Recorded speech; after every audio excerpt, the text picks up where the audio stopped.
L'audience du tribunal criminel est ouverte. Veuillez vous asseoir.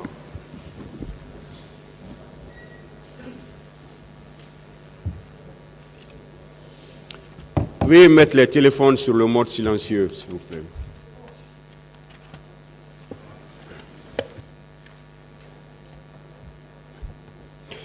Ministère public contre M. C.C. Raphaël Aba, M. Alpha Amadou Baldé, M. Marcel Guilavogui,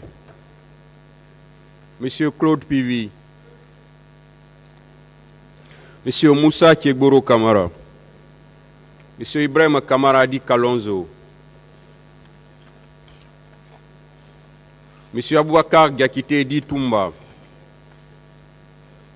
M. Blaise Goumou, M. Moussa Dadis Kamara, M. Mamadou Aliou Keïta, M. Abdoulaye Chérif Diaby, M. Paul Mansa Guilavogui, M. Moussa Dadis Kamara, venez à la barre.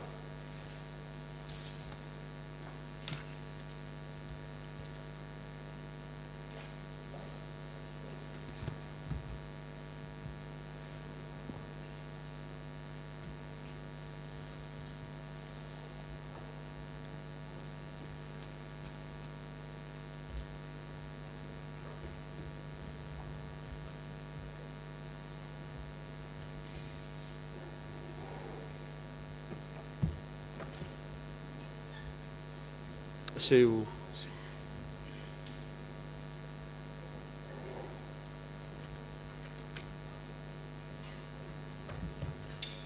La partie civile avait la parole. Yeah. Je vous remercie, Monsieur le Président, de me donner la parole ce matin pour continuer les questions. Mon capitaine, bonjour, vous êtes en forme? Oui, bonjour, oui. Très bien, on va poursuivre. Pour planter le décor, on va revenir sur une question concernant le camp, au moment des faits. Je voudrais savoir, dans le régiment, vous avez dit hier que le régiment était contrôlé par les éléments de M. Claude Pivi et de colonel Tchegboro. Est-ce que vous maintenez cette déclaration? Non, vous avez mal compris. Je n'ai pas dit que le régiment... D'abord, je n'aime pas parler de la composition du régiment. J'ai juste dit qu'à l'intérieur du régiment, il y avait les éléments du colonel Tchegboro qui ne fait pas partie du régiment. Donc, je ne suis pas rentré dans les détails. Je me suis abstenu de rentrer dans... Donc, le régiment, vous n'avez aucune idée non seulement du nombre, mais de sa composition, n'est-ce pas? Comme je l'ai dit, je comprends. Oui. Le tribunal appréciera sur cette question. Je voudrais poursuivre. Est-ce que, avec le recul, aujourd'hui, il est certain que, au moment des faits, des bérets rouges sont sortis du camp et ont participé au massacre du 28 septembre? Est-ce que vous pouvez convenir avec moi sur cet aspect précis? Je ne dis pas que c'est vous qui avez ordonné. Je dis seulement... Oui, maître, vous le savez, mais M. Aboubakar Toumba, il est du béret rouge. Vous le savez bien qu'il est... C'est lui qui est venu au stade avec des éléments. Quand bien même, j'ai dit, quand bien même, il dit être venu avec un certain Foromo, dont je ne sais pas pourquoi cette sélection. Cependant, ce sont des éléments qui devraient être là pour une confrontation devant le tribunal. Très bien. Donc, on peut convenir aujourd'hui que plusieurs éléments de la garde présidentielle se sont rendus au stade. J'ai dit oui bien, ou non? et je réitère, j'ai dit, M. Aboubakar Diakité, alias Toumba, s'est rendu au stade. Et c'est lui qui sait les éléments avec lesquels il est parti. Oui, moi je ne veux pas pour le moment nommer qui que ce soit. Cette question, mais s'il vous plaît, cette question. On ne va pas commencer la journée par un refus de répondre, mon capitaine. Je poursuis. Si on considère que plusieurs éléments de la garde présidentielle sont sortis du camp pour aller perpétrer les massacres, c'est que certainement vous étiez au courant, n'est-ce pas? Ça n'engage que vous, maître. Très bien. Et pourtant, la veille, le chef d'état-major général des armées a pris un communiqué pour interdire à tout militaire de se rendre au camp ou en tout cas se promener dans la rue, n'est-ce pas? Oui ou non? Je n'ai pas de réponse à cette question. Très bien, mon capitaine. Maintenant, est-ce que... Voilà, je voudrais poursuivre sur une autre question. Dans le camp, pour sortir du camp avec des véhicules militaires, il y a plusieurs checkpoints. Oui ou non? Bien sûr. Très bien. Donc, ce qui signifie que pour des bérets rouges, même s'ils sont de la garde présidentielle, pour quitter le camp, sortir, aller au stade, ils vont certainement traverser plusieurs checkpoints qui sont tenus par des gardes. Oui ou non? Tout à fait. Très bien. Dans ces conditions, mon capitaine, est-ce que ceux qui se sont rendus au stade, s'ils n'avaient pas l'autorisation du président, le commandant du régiment, est-ce qu'ils avaient la possibilité de quitter le camp pour aller au stade perpétrer ces crimes? Avec tout le respect que j'ai pour vous, maître, vous savez, je suis sûr et persuadé que vous n'avez pas d'éléments, vous voulez vous en servir de mes déclarations pour établir des preuves de culpabilité par rapport à ma personne. Monsieur Toumba Diakité a dit clairement devant vous, devant le président, devant le tribunal, qu'il s'est rendu au stade dans le but d'aller me chercher. Et vous venez de citer ces différents points. Si vous voulez encore, je vais revenir là-dessus pour vous dire tout ce que vous voulez dire, ça ne concorde pas par rapport aux preuves que vous voulez chercher vis-à-vis de ma personne. J'étais au bureau, il m'a contourné. Très bien. Est-ce que, mon capitaine, en tant que chef d'État, commandant en chef des forces armées, il était possible, ce jour-là, fatidique, après une interdiction faite à tous les militaires de se rendre au stade, est-ce que ces militaires avaient le courage de se rendre au stade, aller perpétrer ces crimes sans que vous soyez informés? Je passe. Cela est impossible, mais je vais poursuivre. Deuxièmement, quand vous avez appris que des militaires se sont rendus au stade, ont perpétré ces crimes, d'abord, est-ce que vous avez interpellé le chef du camp, mon capitaine, ou vos services ont interpellé le chef du camp pour lui demander des explications par rapport à la sortie des bérets rouges après l'interdiction qui leur avait été faite? J'ai déjà parlé de ça, donc je ne reviendrai plus là-dessus.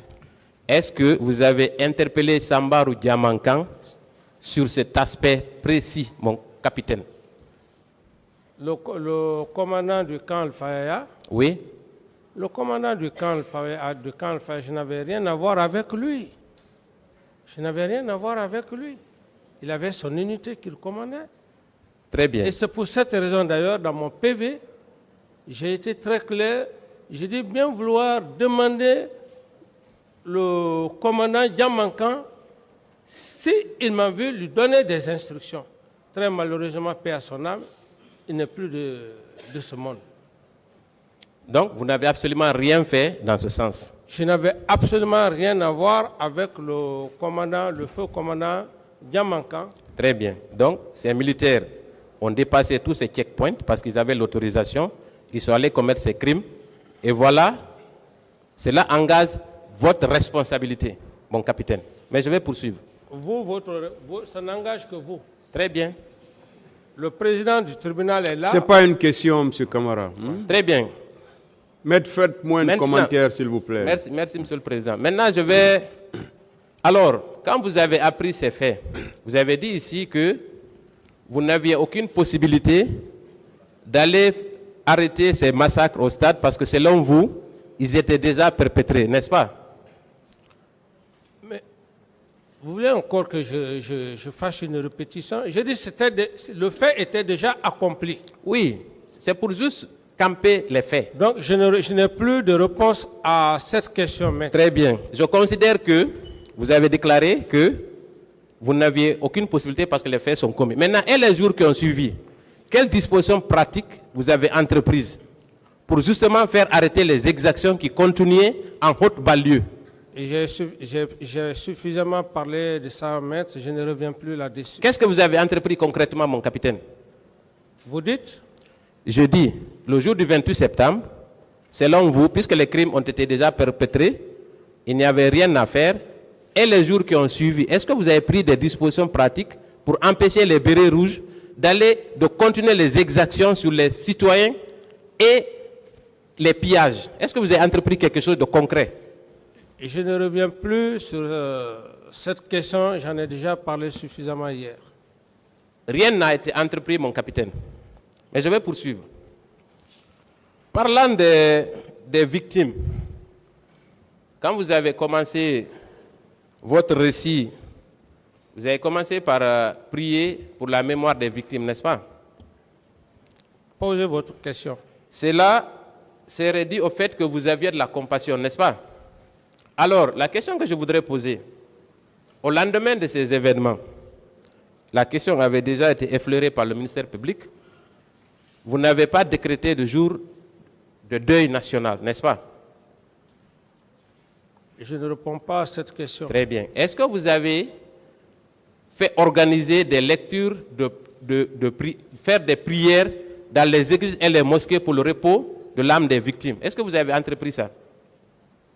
Je ne suis pas dans une mosquée ou dans une église pour vous parler de cela. Je ne réponds pas à cette question. Mais la compassion voudrait quand même... Je dis bien que je ne réponds pas à cette Très question. bien. Donc, il n'y a pas eu de compassion. Très bien. Et au lieu d'organiser des veillées de prière à l'église et la lecture du Saint-Coran, vous êtes allé dans un hôtel de la place pour organiser une conférence de presse. N'est-ce pas? Pour aller vous justifier. Pourquoi, mon capitaine?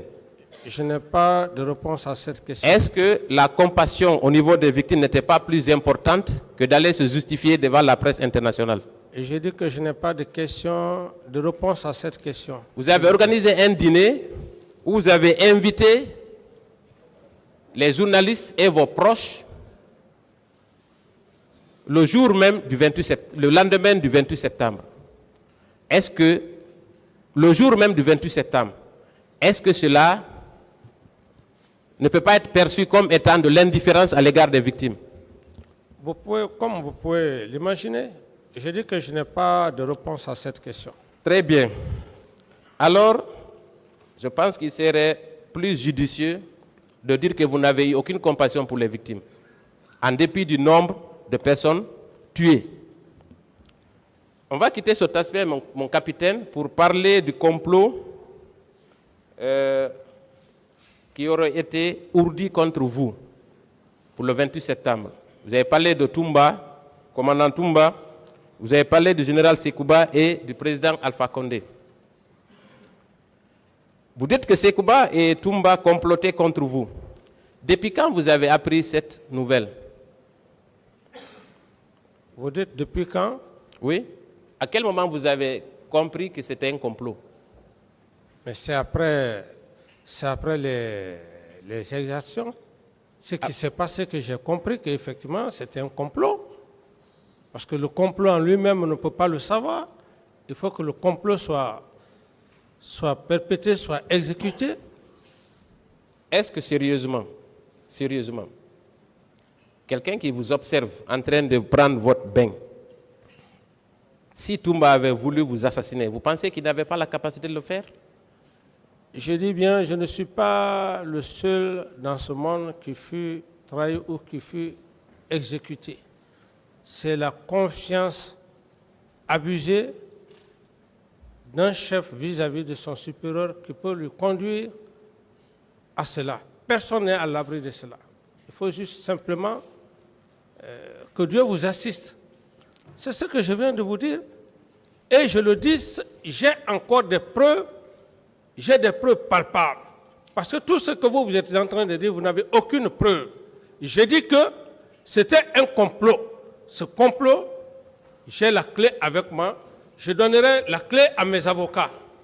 Ils vont, mes avocats, avec la permission de Monsieur le Président, je ne parle pas dans le vide. C'est vous qui n'avez pas de preuves.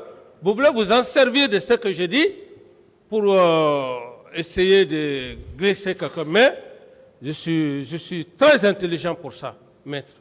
Voilà. Vous n'avez pas répondu à la question, mon capitaine. Bon, je ne réponds plus à cette question, s'il vous plaît. Très bien. Voilà.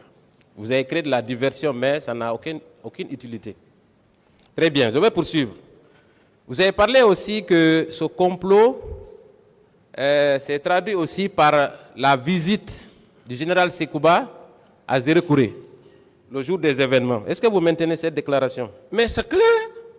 Comment un ministre de la Défense, vous faites un long voyage, Conakry, là-bas, vous revenez fatigué, épuisé.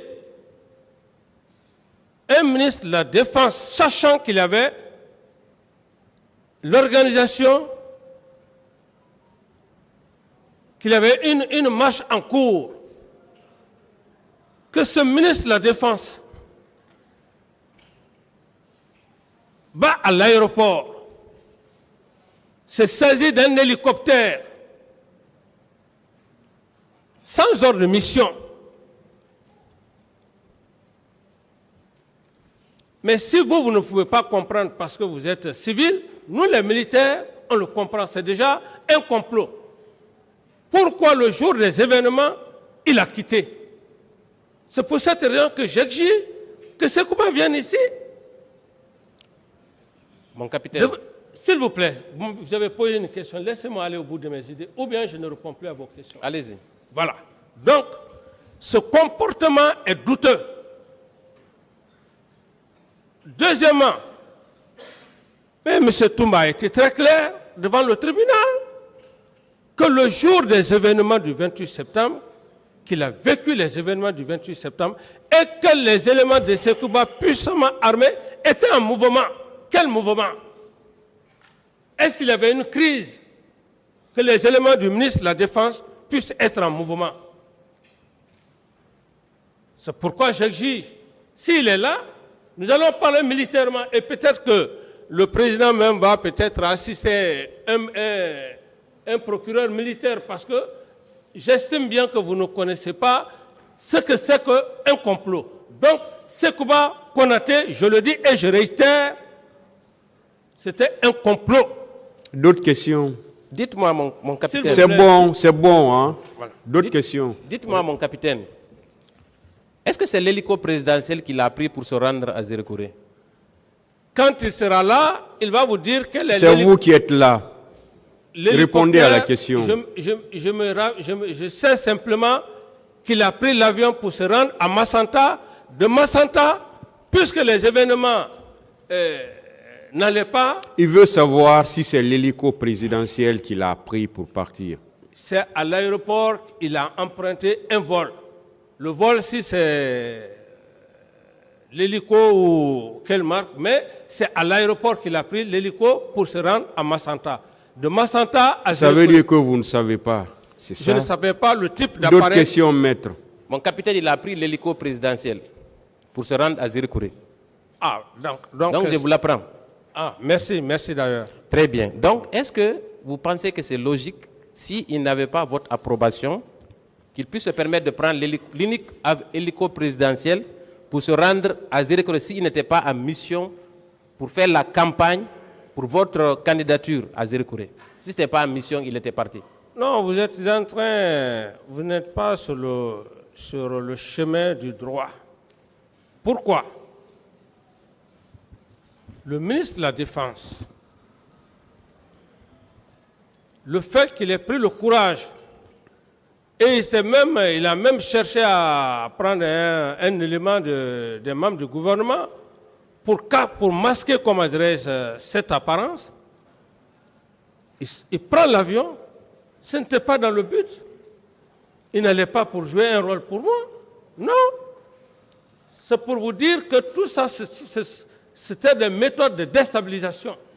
Est-ce qu'au cours de ce voyage, il n'était pas en compagnie de M. Papakoli Kourma? Mais c'est ce que je vous dis. Je dis que ce complot-là, il l'a fait pour dire que, bon, voilà, c'est un parent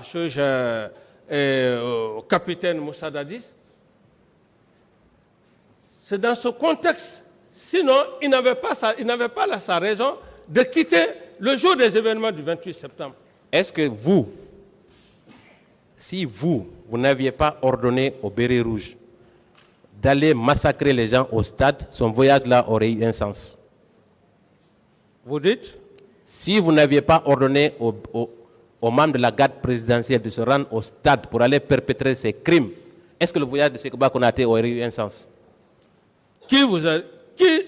Dans cette salle d'audience, qui vous a dit?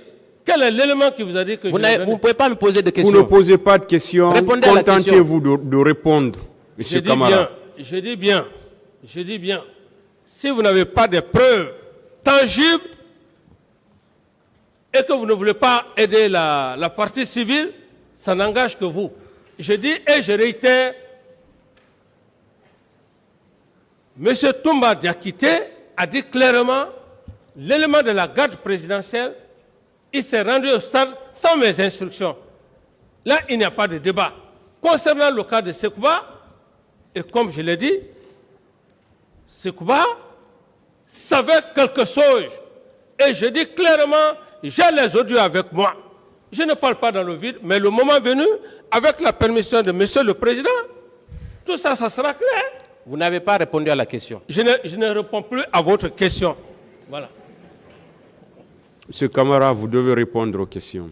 Monsieur le Président, S'il vous plaît, je vous ai dit, s'il vous plaît, je vous ai dit vos droits. C'est vous qui aimez faire trop de commentaires. Je vous ai dit vos droits. Et surtout, calmez-vous. Calmez-vous. Attendez les questions, essayez de les comprendre très bien. Et là, maintenant, vous les répondez. Allez-y, maître. Voilà, je disais, pourquoi voulez-vous créer de la diversion autour de cette affaire, mon capitaine? Pourquoi?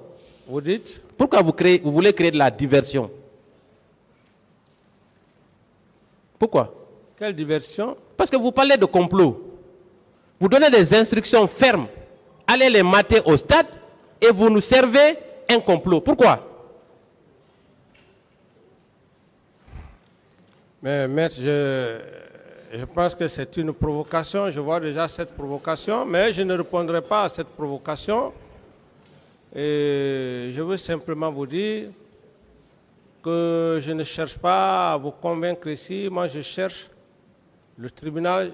Et ce qui est important, c'est que depuis le début du procès, aucun des accusés n'a dit devant le président du tribunal que monsieur le capitaine Camara était en complicité avec moi, ou le capitaine Camara m'a donné des ordres. C'est ce qui est le plus important. Tout le reste, tout ce que vous êtes en train de dire, ça n'engage que vous. Très bien, je vais poursuivre. Vous avez également dit que dans ce complot, le président Alpha Condé a joué un rôle central, n'est-ce pas? Je ne réponds plus à cette question. J'en ai déjà parlé. Le moment venu, nous en parlerons. Est-ce que vous n'êtes pas en contradiction avec vous-même, mon capitaine, quand vous dites ça? Ça n'engage que vous. Je suis cohérent. Pourquoi vous avez alors soutenu le président Alpha Condé en 2010? Vous l'avez dit dans une interview. Oui ou non? Mais écoutez, maître, vous avez vécu les 10 dernières années passées. C'est vous qui avez peur, qui avez la peur dans le ventre, parce que vous ne voulez pas dire la vérité pour que ce peuple-là marche. Moi, je dirais la vérité. Mais tout le monde connaît. Je ne suis pas poursuivi. S'il vous plaît. C'est vous qui êtes poursuivi. S'il vous plaît, laissez-moi aller au bout de mes idées. C'est vous qui êtes poursuivi, mon capitaine. Je dis que s'il vous plaît, laissez-moi aller au bout. Ou bien, si quelqu'un a peur, c'est vous. S'il vous plaît. Laissez-moi aller au bout de mes idées. S'il vous plaît, M. Camara. Maître, quelle est la question? Je dis pourquoi j'ai soutenu le président Alpha. C'est pour cette raison que je veux lui répondre. Allez-y alors. Si vous avez bien compris la question. Voilà, j'ai bien compris la question. Maître, je ne suis pas un maudit. Je suis très loin d'un maudit. Tout ce que le président Alpha a fait dans ce pays, la Guinée forestière a été la seule région où il y a eu une guerre communautaire. Monsieur Camara, il veut savoir pourquoi vous avez soutenu M. Alpha Condé en 2010. Je l'ai soutenu dans le but de ne pas créer de la zizanie, de ne pas opposer mes parents en Guinée forestière. Autrement, j'étais